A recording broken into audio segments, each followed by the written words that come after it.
Hi, I'm Emily. Hi, I'm Matt. We're married and we live in Central Florida. And we both really like politics. I like politics so much that I have a bachelor's degree in political science from the University of Central Florida, and I'm currently a student at UCF pursuing a dual master's degree in nonprofit management and public administration.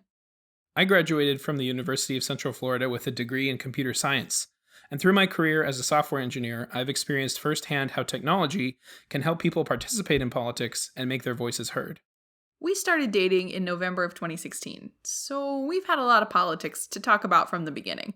And we managed to do so civilly, kindly, and still get in bed with each other at the end of the day. Every time you get on Facebook, watch the news, or gather around the family table for dinner, you can watch conversations devolve into nasty arguments with name-calling, insult trading, and subsequent unfriending. And while it would be impossible to agree with everyone all the time about everything, we at least thought people should be able to have civil conversations. So that's what this podcast is, an attempt by us to have civil conversations focused on a wide range of political topics. Because if we can do it, so can you. We can't promise that the conversations will be filled with agreement, smiles, and butterflies, and we can't promise that we will be totally unbiased. I'm a registered Democrat. I'm a registered Republican.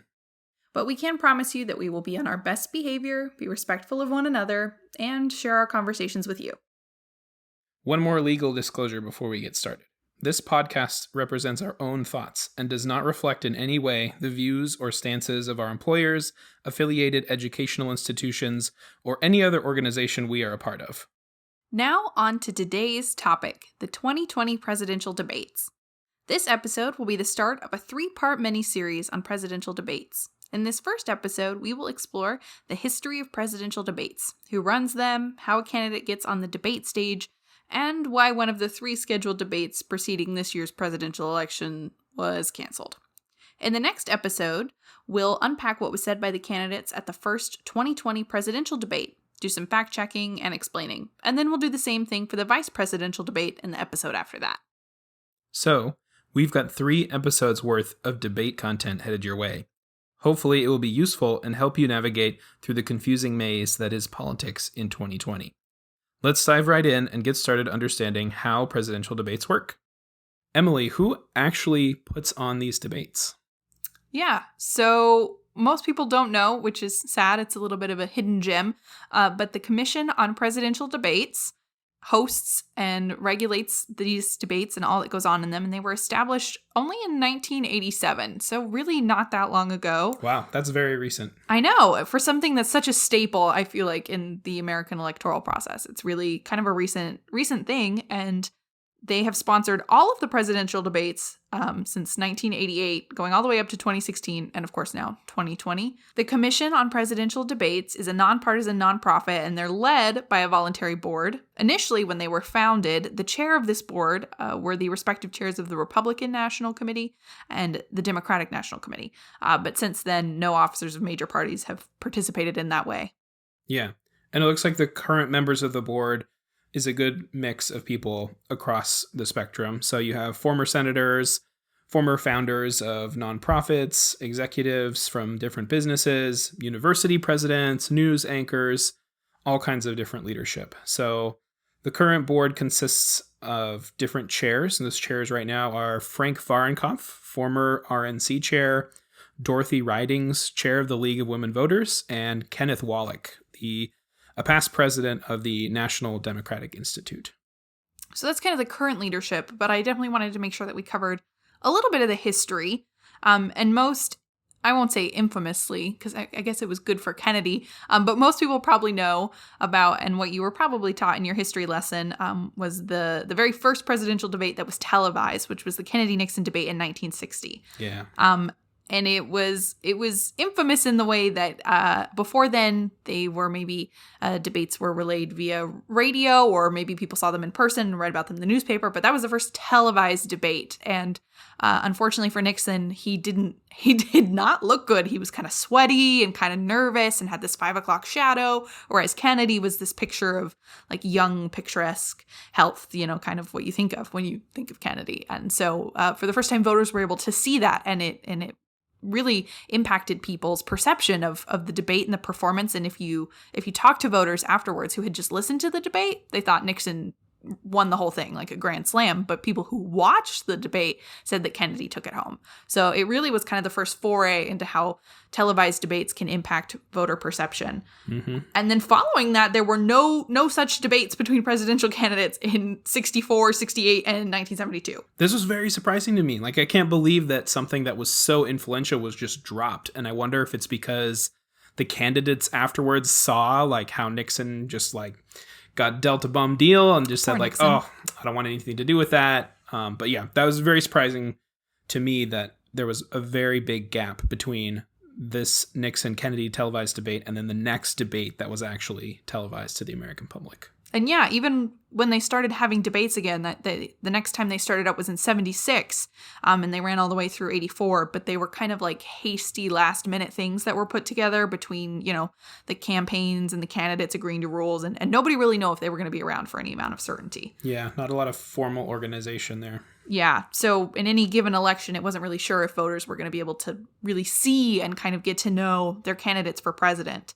But following that 1984 election cycle, independently, Georgetown and Harvard studies found that debates between presidential candidates are incredibly beneficial to voters. So that was kind of the catalyst that sort of sent the Commission on Presidential Debates into action and kind of got its start that way. Yeah, I mean, I love watching debates. I know sometimes it's questionable if a president's ability to debate really means they're going to be a good president, but I think it's a great opportunity for people to really see the candidates and how they behave under pressure, especially. Yeah. Which is very important. So, all right. So I have another question. Mm-hmm. How is the CPD funded? Where do they get their money? How do we know that they're not influenced in some way to favor one candidate or another? Yeah, so great question. And I think it might be surprising to people. As I mentioned, the CPD is a nonpartisan nonprofit. They're not a government entity. There's no legislation or any sort of statutes that stipulate that presidential candidates have to participate in this debate. It is completely voluntary, their participation. There's no laws that mandate that they have to do it or that the government put on these debates. Right. And the CPD does not receive any money from the government, from political parties, from candidates, or from political action committees. They get funds solely from donors and individuals and also from corporations, but they do have a strict policy where donors have to understand that even if they give to the CPD, they have no influence on the CPD's conduct or process. And if you're curious about what that process has looked like over the years and how that's changed, you can visit their website, and they have a lot of detailed information going back to all the debates that they've hosted. That includes date, time, network coverage, the number of viewers, description of the format, topics discussed. So they're really transparent about kind of what they've done and how they've done it. So how does the CPD determine which candidates to let in? For example, during the Democratic primaries, there were like 20 people up there at one point. It was kind of chaotic. What are the rules for what candidates get to participate? So yeah, the presidential debates are definitely way different from the primaries. They're a totally separate entity. For primary debates, the actual party, for whatever party it may be it Republican or Democratic, has a lot more say on like the polling threshold and the number of candidates. And that's how sometimes you end up with like 24 candidates on the stage, and it's a madhouse. The CPD has put in some regulations and rules to sort of govern how they select candidates. And actually, where the law does kind of intersect here is the Federal Election Commission has required that a debate sponsor, so be it the CPD or some other game in town, make candidate selection decisions on the basis of pre-established objective criteria. So basically, you can't make up the rules like a day before your debate. You have to have them set in stone so candidates are well aware of them and can try to meet those objectives and participate in the debate that they want. Okay. So like in the case of the Democratic primary, the FEC's rules still apply. They have to set up their own rules and let candidates qualify or not.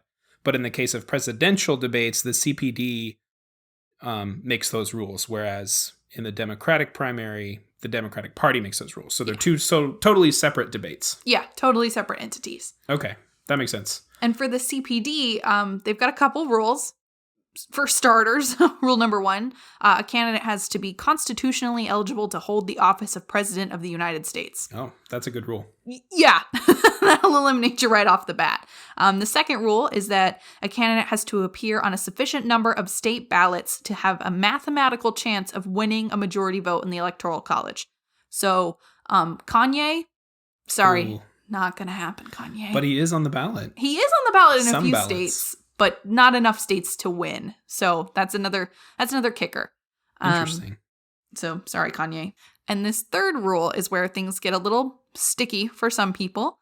Candidates have to have a level of support at least 15% of the national electorate, as determined by 5 public opinion polling organizations, using the average of those organizations' most recently publicly reported results. The CPD selects a certain number of polls that they believe to be reputable, and then they look at those polls, and if you want to participate in the debate, you've got to meet this 15% support threshold. So if you're at 10, no go. If you're at 14, no go. You got to get that 15 and above in those recognizable, reputable polls for them to let you on the stage. And Gotcha. to be fair, the polls that will be relied on, they don't just pick those willy-nilly or out of a hat. The polls that are selected are based on the quality of the methodology used in the polls, the reputation of the polling organization, and the frequency of the polling conducted. And the CPD has promised that they will identify the selected polling organizations well in advance before they make any decisions. So at the start of all this nonsense, before we get to candidates and actual debates and getting on stage, well in advance, they decide what polling organizations they're going to use. Okay, And, that makes sense. yeah. That 15% rule was actually established in 2000 based on a review of academic research and desire to be inclusive of candidates with significant support, sort of preventing that primary debate fiasco that we see every 4 years, where you get 16 or 24 or a bunch of candidates on the stage and it becomes a madhouse. So the CPD wanted to avoid that, and thus, after doing some academic research, decided that 15% rule was probably best. And so when they go to pick those polls, like I mentioned, they have a predetermined criteria that they look at, and those polls are ultimately selected by a Gallup senior scientist that the CPD kind of keeps on retainer. And this name might only be familiar to you if you're a policy nerd, but Gallup is kind of the gold standard when it comes to political polling, and so they're kind of the cream of the crop. So I think that's an excellent person to have on retainer if you're looking to get sort of an insight into polling and who's doing a good job and whatnot. So to address the concern that I'm sure is in the back of most minds is third-party candidates and this 15% polling threshold. And according to the CPD, a level of 15% is achievable by significant third-party or independent candidates. In making that assumption, the CPD considered in particular the popular support achieved by George Wallace in 1968, and he had support levels as high as 20%.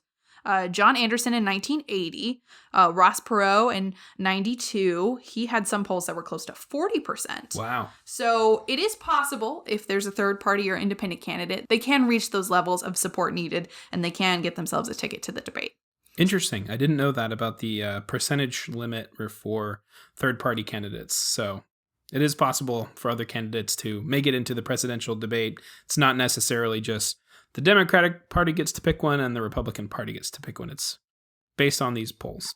Exactly. And this year's polls, for those that are curious, are the ABC Washington Post, CNN, Fox News, NBC Wall Street Journal, and NPR PBS NewsHour Marist polls.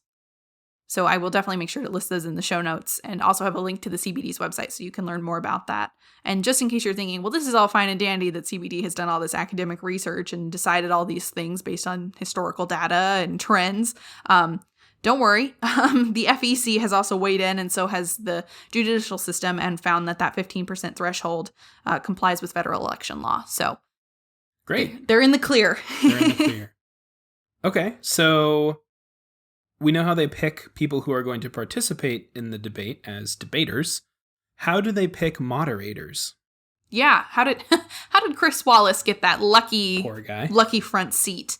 So moderators are selected by the commission several weeks before the debates, and there is, of course, a predetermined criteria. They kind of stick with a theme here for selecting moderators, and those criteria are a familiarity with the candidates and the major issues of the presidential campaign, extensive experience in live television broadcast news, and an understanding that the debate should focus maximum time and attention on the candidates and their views.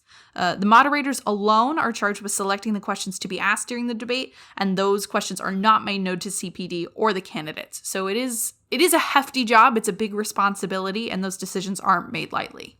Wow, I didn't know that about the questions. I'm very surprised the CPD doesn't try to screen the questions or make sure that the questions are impartial. It's interesting. It's clear they really trust these moderators to be familiar with the issues and come up with questions they know will matter to the American public. Yeah. And I think the questions they've selected so far have been excellent. Oh, yeah. I think there's definitely also a level of accountability sort of directly with the American public, because those moderators are going to go on television in front of millions of people and ask these questions. So it puts the pressure on you to ask good, thorough, thought out questions and make sure you get, good responses. I think it's interesting that, that last qualification is that debates should focus the maximum time and attention on the candidates and their views, which I totally agree with. Oh, yeah. But especially in these last debates, unfortunately, the moderators have had to, I think, step in a little more just to kind of quell the squabbling and tell people to stop interrupting and taking over one another's time. And so that's unfortunate, but that's more on the behavior of the candidates that the moderators are forced to step in and sort of play referee, for lack of better word. So yeah. Okay. All right. So another question. How are debate sites selected? So interested parties can apply to be debate hosts. Oh so my gosh. What do you think? We should host you a debate. And me? Yeah, definitely.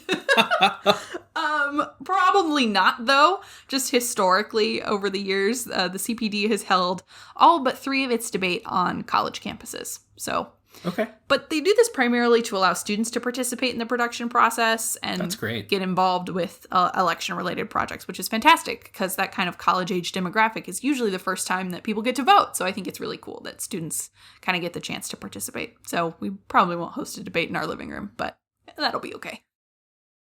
Okay, so similar to a question I asked last episode about is mail-in voting worth the trouble? Are these debates worth it? Like I said before, this is a lot of work that goes into hosting these things. Do they really make a difference? Are they worth the trouble? Yeah, they are, astoundingly, especially in a year with a global pandemic where as many people couldn't probably attend as in person as would have liked. The viewership of presidential debates is significantly greater than any other political programming on major television.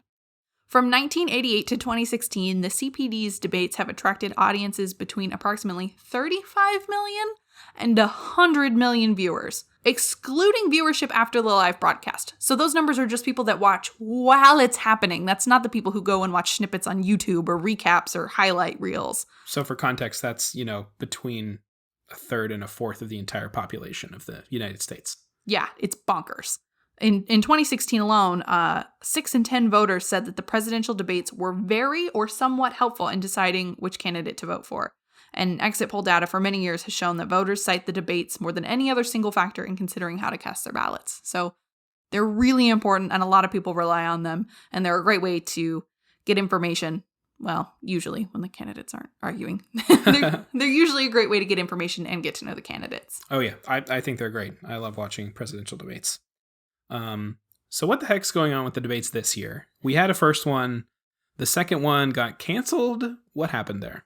Yeah, so the CPD released earlier in the year the schedule for the debates, and all the parties involved agreed to those, rules and formatting and dates and times and all that good stuff. And the president tested positive for COVID on Friday, October 2nd, just a few days following the initial presidential debate, which was held on September 28th. So, on October 8th, the commission announced they would be going virtual for the second town hall-style debate that was scheduled for October 15th. And immediately following this announcement, President Trump indicated that he did not wish to participate in a virtual debate.